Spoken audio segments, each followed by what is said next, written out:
राधे राधे।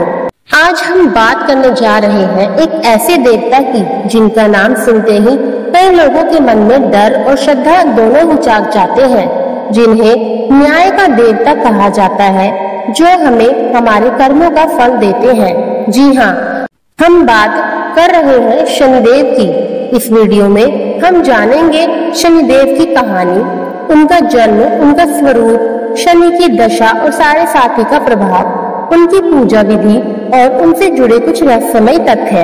तो आइए शुरू करते हैं। शनिदेव का जन्म सूर्य देव और उनकी पत्नी छाया से हुआ था। कहानी के अनुसार सूर्य देव की पत्नी संज्ञा उनके तेज को सहन नहीं कर पा रही थी, इसलिए उन्होंने अपनी छाया को सूर्य देव के पास छोड़ दिया और तपस्या करने चली गई। यही छाया कालांतर में गर्भवती हुई और एक पुत्र को जन्म दिया, जो आगे चलकर शनिदेव कहलाए। जब शनिदेव का जन्म हुआ तो उस समय उनकी माता ने कठोर तपस्या की हुई थी।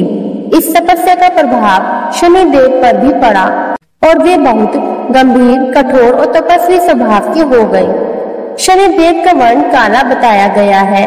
उनकी दृष्टि नीचे की ओर होती है और वे गहरे रंग के वस्त्र धारण करते हैं। वे हाथों में धनुष, त्रिशूल और गदा धारण करते हैं और उनके वाहन कौवा होते हैं। उनका स्वरूप भले ही भयावह लगे, लेकिन वे न्याय प्रिय और निष्पक्ष हैं। शनिदेव सिर्फ हमें हमारे कर्मों का फल देते हैं, चाहे वो अच्छा हो या फिर बुरा। शनि ग्रह को नवग्रहों में सबसे ज्यादा बलवान माना जाता है। शनिदेव की दृष्टि को बहुत ही भारी और प्रभावशाली माना गया है। कहा जाता है कि अगर उनकी सीधी दृष्टि किसी पर पड़ जाए तो उस व्यक्ति के जीवन में कठिनाइयां आ सकती है। इसलिए पूजा पाठ करने के दौरान भी उनकी आंखों में आंखें डालकर दर्शन करने की मनाही होती है।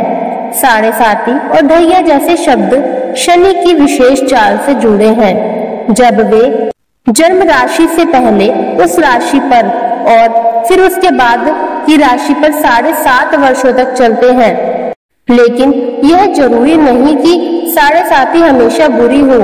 जिन लोगों के कर्म अच्छे होते हैं उन्हें शनिदेव सफलता और समृद्धि भी प्रदान करते हैं। शनिदेव को प्रसन्न करने के लिए शनिवार के दिन व्रत रखना, काले तिल, काले वस्त्र, तेल और लोहे का दान करना शुभ माना जाता है।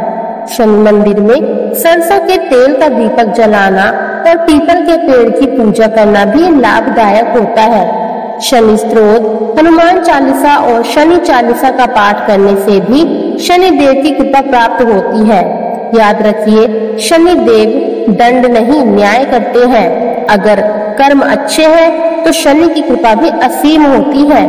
शनिदेव हनुमान जी के अनन्य भक्त हैं। ऐसा माना जाता है कि जो भी हनुमान जी की भक्ति करता है उस पर शनिदेव का बुरा प्रभाव नहीं पड़ता। शनिदेव को कर्म का देवता कहा गया है। वे राजा को रंक और रंक को राजा बना सकते हैं। शनिदेव का प्रमुख मंदिर महाराष्ट्र के शिंगणापुर गांव में स्थित है, जहां घरों में दरवाजे तक नहीं होते, क्योंकि लोग मानते हैं कि वहां चोरी नहीं हो सकती, क्योंकि शनिदेव स्वयं वहां विराजमान है। तो दोस्तों, शनिदेव के बारे में जानकर हमें यह समझना चाहिए कि डरने की नहीं बल्कि सुधारने की जरूरत है। अगर हमारे कर्म अच्छे हैं तो शनिदेव हमारे सबसे बड़े रक्षक बन जाते हैं। उनकी कृपा से ही जीवन में स्थिरता, न्याय और तरक्की मिलती है। आपको यह वीडियो कैसा लगा कमेंट में जरूर बताएं। वीडियो को लाइक करें, शेयर करें और चैनल को सब्सक्राइब करना ना भूलें। जय शनिदेव।